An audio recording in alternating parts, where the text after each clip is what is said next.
निबोधत।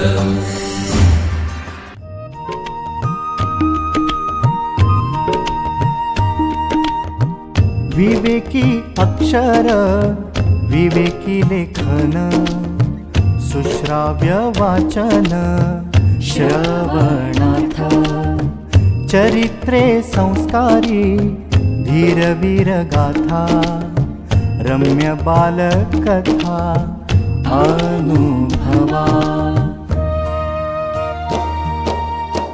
अमृताचे शब्द थोर आणि सान सगळ्यांचे कान आनंदावे चालता बोलता ऐकावे पहावे ज्ञानी होत जावे सहजची।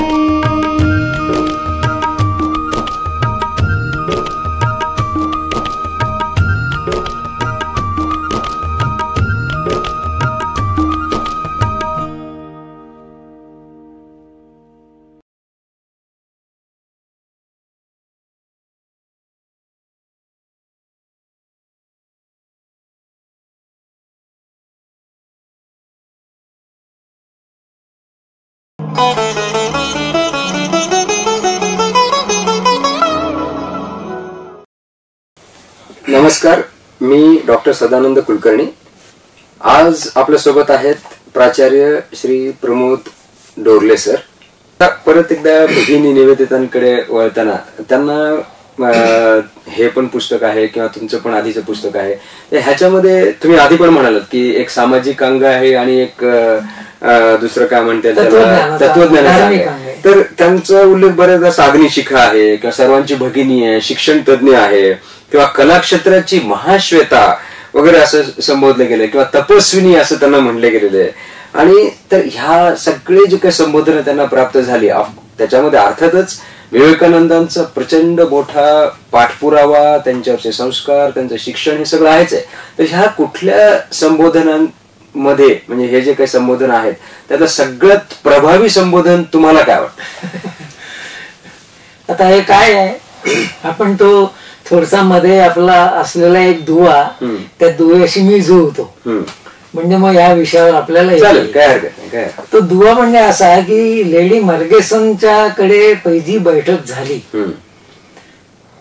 त्या बैठकीचा भगिनी निवेदितेवर म्हणजे त्यावेळेची मार्गारेट नोबल अतिशय प्रभाव झाला।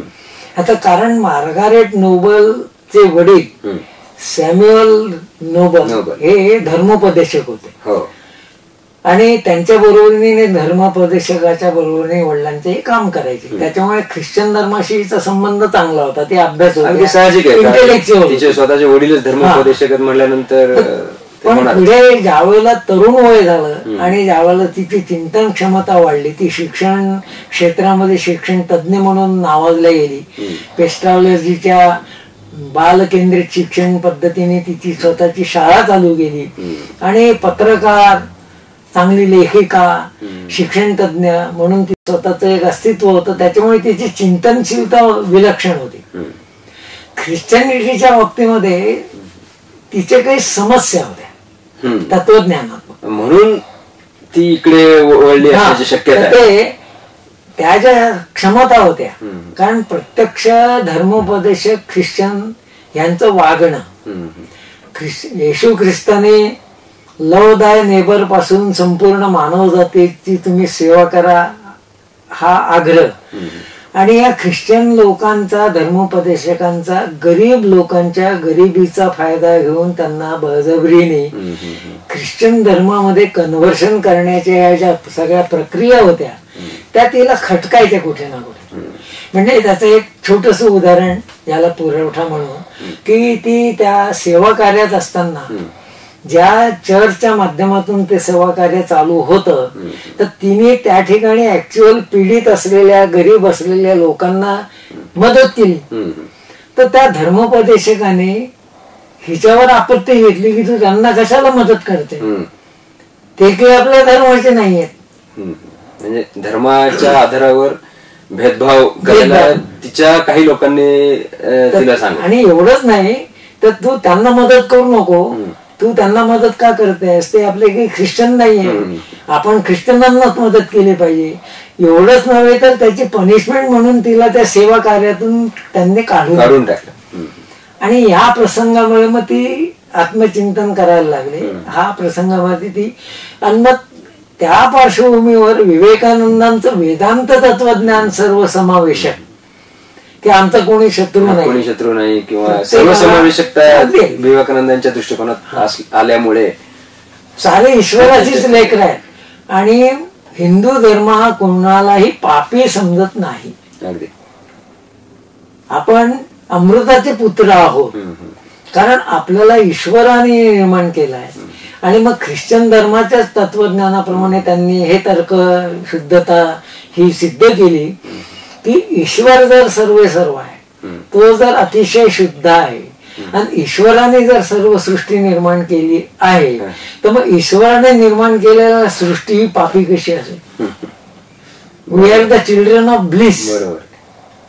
हिंदू धर्म कोणताही पाप मानत नाही, कारण हिंदू धर्माच्या भूमिकेतून each and every soul is divine हे जे अपील आहे स्वामी विवेकानंदांनी केलेलं, ते तिला अत्यंत भावलं आणि मग चिंतन करायला लागले. मग त्यांचे संबंध आले, साहजिक आहे, चर्चा झाल्या. ह्याच्यात प्रचंड प्रमाणाचं एक मानसिक द्वंद्व झाला असणार आहे. कारण एक वेगळा संस्कार घेऊन साधारणतः वयाच्या 20-22 वर्षापर्यंत एक वेगळा संस्कार, आता हे वेगळी म्हणजे सर्वसमावेशकता, तर हा मानसिक द्वंद्व तिने खूपच म्हणजे प्रचंड काय म्हणतात त्याला रेझिलियन्सने त्याला तोंड दिलं असणार. आणि त्याचं उत्तर तिला खरं मग विवेकानंदांच्या या चर्चांमध्ये मिळालं आणि ते आकर्षण आहे.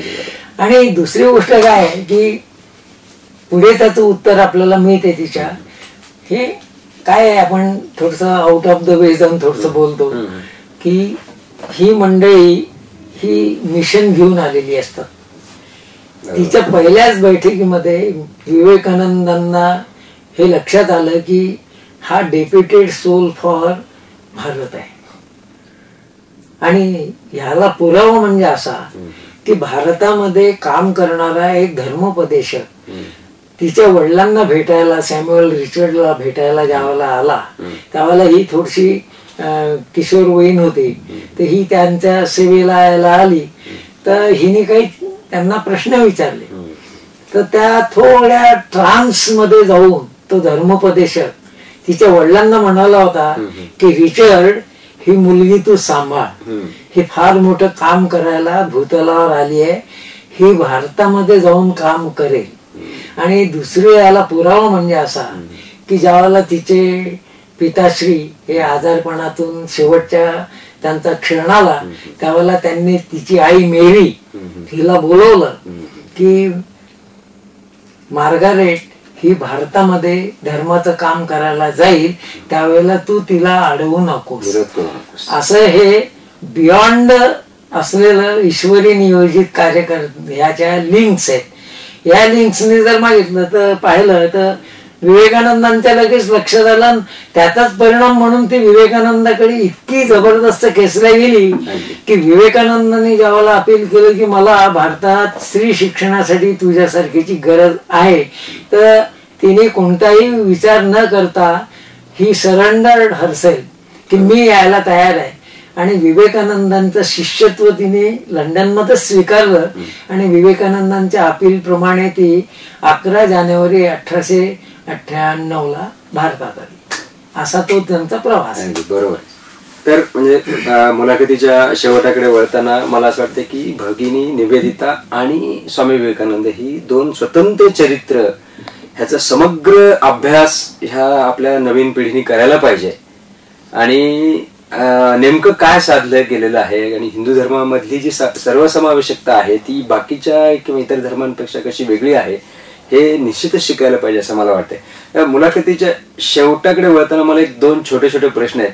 म्हणजे त्यात ह्या भगिनी निवेदिता आणि विवेकानंदांच्या पलीकडे जाऊन एक छोटस म्हणजे एक साहित्यिक म्हणून की एक मूळ लिखाण आणि अनुवाद, तर ह्याच्यातलं तुम्हाला काय भावतं? मूळ लिखाण केव्हा चांगलंच केव्हा, कारण काय आहे की अनुवादामुळे तुम्ही याला मर्यादा पडतात. बरोबर. जे लिहिलंय त्याचं भाषांतर एवढीच फक्त वस्तुनिष्ठता तुम्हाला ठेवावी लागते. जरी एक ते भाषांतर करताना आपल्याला मनोमन जाणवलं की अरे इथे हा संदर्भ चुकीचा आहे किंवा हा विचार काही योग्य नाही, पण तुम्हाला फक्त भाषांतर म्हणूनच तिथे अभिव्यक्त व्हायचं असते. बरोबर. पर्सनल लिखाणामध्ये काय, तुम्ही तुमच्या अभिव्यक्तीला पूर्ण स्वातंत्र्य असते, तुमचा पूर्ण आविष्कार तुम्ही करू शकता. मूळ लिखाण पण एक जबाबदारी आहे आणि अनुवाद ही मला वाटतं मोठी जबाबदारी असणार आहे. अनुवादामध्ये तुम्हाला बंधन आहे, बंधन आहे, आणि वैयक्तिक लिखाणामध्ये बंधन नाही. हा फरक दोन्ही याच्यामध्ये दिसतो. आता एक शेवटचा प्रश्न सर, की कारण आपण आता बराच वेळ बोलतो आहोत आणि एक चांगला छान प्रवास तुमचा, भगिनी निवेदिता, विवेकानंद, याच्यावर भरपूर आपल्या चर्चा झाली. तर आता तुमचे पुढील संकल्प काय आहेत? मला पुढील संकल्प तुमच्या त्या एका विचारलेल्या प्रश्नाच्या अनुषंगाने आधीच केलेलं वाक्य मी रिपीट करतो की आजच्या सगळ्या तरुणांनी फक्त विवेकानंदांचं चिंतन करावं लिटरेचरचं. याचं कारण असं आहे की पुढच्या 50 वर्षाच्या संपूर्ण जगाच्या निर्माण होणाऱ्या भौतिकवादामुळे निर्माण होणाऱ्या भयानक समस्यांच्या सगळ्या असलेल्या समस्यांचं उत्तर विवेकानंदांनी हे त्या काळातच देऊन ठेवलंय. त्याचा अनुभव लोक आज येतात आहे. आज अत्यंतिक चंगळवाद म्हणजे एका अमेरिकन विचारवंतांनी समाजशास्त्रज्ञांनी म्हटल्याप्रमाणे मी त्यांचेच ओरिजिनल शब्द वाटतो की आपण एका भयानक वणव्यामध्ये सापडलेलो आहे. बरोबर. मानवी जीवनाची शाश्वत मूल्य आणि भौतिकवादाची भरमसाठ भरलेली डोक्यातली हवा, त्याने वाढलेली आमची गती, पण ती गती नाही, त्यामुळे आपल्याला भोवळ आली आहे.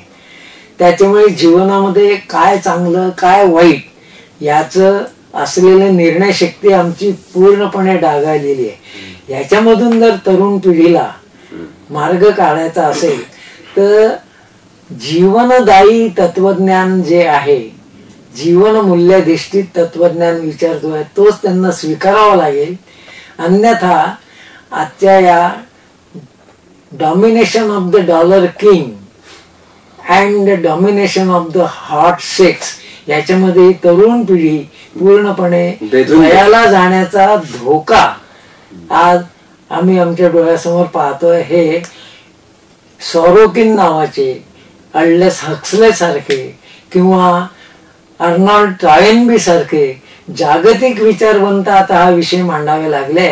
आणि पासिंग रिमार्क म्हणून मी देतो, ज्यावेळेला अर्नॉल्ड टॉयनबीने हा प्रश्न एका विचारला त्यांच्या या विधानानंतर, तर what is the solution for this problem, तर त्यांनी सांगितलं की भौतिकवादाचा प्रथम अध्याय हा युरोपियन कल्चरनी चालू केलेला आहे. त्याचा शेवट जर भारतीय वेदांत तत्वज्ञानाच्या स्पिरिच्युअलिझमने झाला तर मग मानवतेला भविष्य आहे. म्हणून last chapter must be the spiritual base of life thinking of Hinduism, हे त्यांनी दिलेलं उत्तर आहे. म्हणजे भारतीय संस्कृती हिंदू संस्कृतीवर प्रचंड मोठी जबाबदारी आहे. जगाला वेगळ्या प्रकारच्या विनाशापर्यंत किंवा जाऊ नये म्हणून, की विनाशाचा काय म्हणते त्याला विरोध करायला किंवा विनाशापासून परावृत्त करण्यासाठी आपली जबाबदारी आहे. योगी अरविंदांनी विवेकानंदांनी सांगितले की life mission of India is to spiritualize whole of the world. Sir, thank you very much. धन्यवाद. अतिशय म्हणजे तुम्ही मनपूर्वक प्रश्नांची उत्तरं दिली, समग्र उत्तरं दिली, आणि निश्चितच मला असं वाटतं की एक संस्कार ह्या छोट्याखानी मुलाखतीमधून सुद्धा तुम्ही दिला आहे. त्याच्याबद्दल तुमचे मनपूर्वक आभार. धन्यवाद.